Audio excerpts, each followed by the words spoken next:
Hello! Hi అండి అందరికీ. ఎలా ఉన్నారు? బాగున్నారా? ఈరోజు మా ఇంట్లో 1 లీటర్ మిల్క్ విరిగిపోయాయండి. దాన్ని పడేయడానికి మనసొప్పక పన్నీర్ చేద్దామని అనుకుంటున్నాము.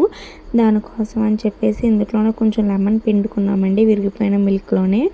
దీనికి స్ట్రైనర్ తీసుకొని స్ట్రైనర్‌లో మనం విరిగిపోయిన పాలు వేసుకున్నామండి. వాటర్ అంతా సెపరేట్ అయిపోయి పన్నీర్ పైన ఉండిపోయింది స్ట్రైనర్‌లో.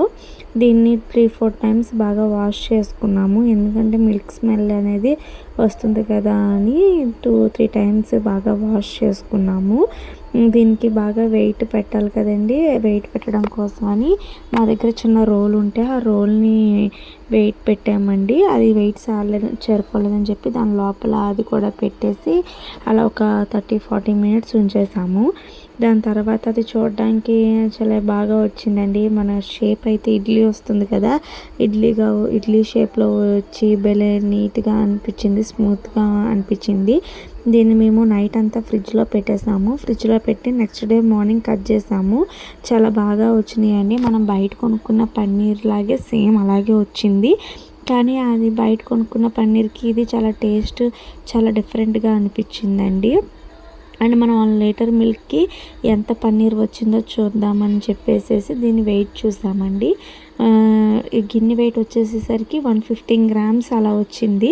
పన్నీర్ ఏమో 95 గ్రామ్స్ వచ్చింది. అంటే 1 లీటర్ మిల్క్‌కి 95 గ్రామ్స్ పన్నీర్ వచ్చిందనమాట. ఓకే. దీన్ని మనం ఇప్పుడు చపాతీలోకి కర్రీలా చేసుకుంటున్నాము. ప్యాన్ తీసుకొని అందులో ఆనియన్స్ ఫ్రై చేసుకున్నామండి. ఫ్రై చేసుకున్న తర్వాత ఆ ఆనియన్స్ ఫ్రైని తీసి మిక్సీ జార్లో జీడిపప్పు, కొంచెం ఫ్రై చేసుకున్న ఆనియన్స్, టమాటోస్ కూడా వేసుకొని బాగా మిక్సీ చేసుకున్నాం. బాగా మిక్సీ చేసుకొని మిగతా సగం ఆనియన్స్ ఫ్రై అయిపోయిన తర్వాత ఆ మిక్సీ చేసుకున్న పేస్ట్ మొత్తం ఆనియన్స్లో యాడ్ చేసేసామండి. అందులోనే కొంచెం ఉప్పు, కారం కూడా వేసుకొని బాగా మిక్స్ చేసుకున్నాం. అండ్ ఆనియన్స్ ఫ్రై అయ్యేటప్పుడే మనం ginger garlic paste, garam masala paste ఇవన్నీ వేసుకున్నానండి. తర్వాత కొంచెం వాటర్ వేసుకొని మనం కట్ చేసుకున్న పన్నీర్ వేసుకుంటే కర్రీ అయిపోతుంది. చపాతీలోకి చాలా టేస్టీగా ఉంటుంది.